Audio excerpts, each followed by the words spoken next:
నమస్తే అండి. చాలామంది మనం simple terms COPD, ఆస్థమా, allergic bronchitis అందరూ ఈ 4 కూడా సేమే అనుకుంటారు. అందరూ కామన్గా బ్రాంకైటిస్ ప్రాబ్లం ఉంది అంటారు. సో ఈ బ్రాంకైటిస్ అనేది కరెక్ట్ టర్మేనా?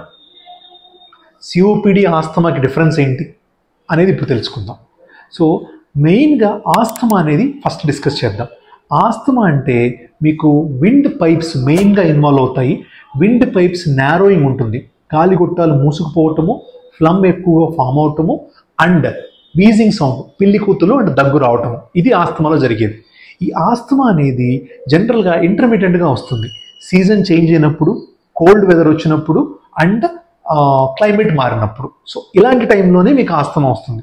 మిగతా టైంలో నార్మల్గా ఉంటారు. ఇంకొక పాయింట్, ఆస్థమా అనేది మీకు జనరల్గా ఎర్లీ లైఫ్లో అంటే less than 15 years, less than 20 yearsలోనే స్టార్ట్ అవుతుంది. కానీ సిఓపిడి అనేది లేట్గా స్టార్ట్ అవుతుంది. జనరల్గా 35 to 40 years తర్వాత స్టార్ట్ అవుతుంది.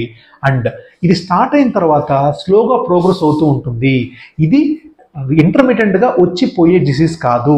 సిఓపిడి అనేది ప్రోగ్రెసివ్గా ఉంటుంది. సిఓపిడిలో ఇంకోటి తెలుసుకోవాల్సింది, మీకు విండ్ పైప్స్తో పాటు, గాలి గొట్టాలతో పాటు లంగ్ పెరెన్కైమా అండ్ బ్లడ్ వెజల్స్ కూడా ఇన్వాల్వ్ అవుతాయి. కానీ ఆస్థమాలో మెయిన్గా విండ్ పైప్సే ఇన్వాల్వ్ అవుతాయి. సో ఇది మెయిన్ డిఫరెన్స్ ఆస్థమాకి సిఓపిడికి. ఆస్థమా అనేది fully controllable and fully treatable. కానీ సిఓపిడి అనేది it is a progressive disease. Once COPD diagnose అయిన తర్వాత అది మనకి ప్రోగ్రెస్ అవుతూ ఉంటుంది. సో దానికి హయ్యర్ లెవెల్ ఆఫ్ ట్రీట్మెంట్ అనేది, మేనేజ్మెంట్ అనేది కంపల్సరీగా తీసుకోవాలి. మరి అలర్జిక్ బ్రాంకైటిస్ అంటే ఏంటి అంటే, అలర్జిక్ బ్రాంకైటిస్ అనేది నాన్ స్పెసిఫిక్ టర్మ్ అండి.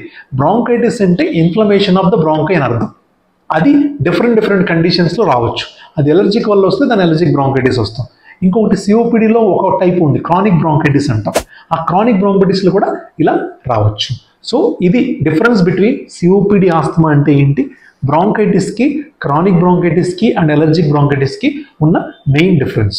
సో మీరు ఈ లంగ్ ప్రాబ్లమ్స్తో కనుక మోర్ దెన్ 2 weeks కానీ 3 weeks కాఫ్ ఆర్ బ్రెత్లెస్నెస్తో బాధపడుతుంటే డోంట్ గెట్ డిలేడ్ అండి. అవి మనకి లాంగ్ రన్లో ప్రాబ్లం క్రియేట్ చేసే ఛాన్స్ ఉంది.